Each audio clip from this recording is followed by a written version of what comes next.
Анда эмесе дагы кийинки чыгарма угулат сонун апа деп айтканга. Апанын тарбия мээрими башкача. Толсо да 90-100 жашка да апа бар, жашоодо өмүр башкача. Жашады апабыз бир бизди ойлоп, ийгилик жаратсаң кубанып колдоп, балам деп жүзүңдөн сүйгөн апа бар дүйнөдө, жашоо башкача.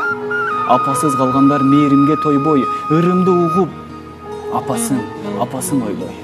Көзүнө жаш алып олтурат балким, апа бар дүйнөдө, жашоо башкача. Аброюң, бийлик, мансабың болсо да, жашооңо түгөнгүс байлыгың толсо да, билип кой тууганым бир сагайтарым, апа бар дүйнөдө, жашоо башкача. Жетимдин азабын тарткандар канча, көздөрү толуп кайгылуу жашка, болсо деп апам күн сайын ыйлайт, апа бар дүйнөдө, жашоо башкача.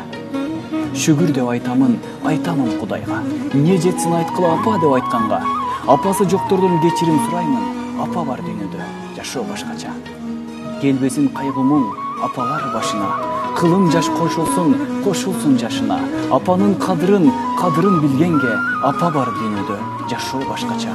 Ырымды арнап мен окуймун апама, жүрөгү жылысын ырымды укканда.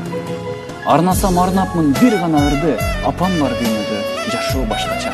Апаң барбы? Демек, дүйнөң, жашооң башкача. Апалар бар дүйнөдө, жашоо башкача.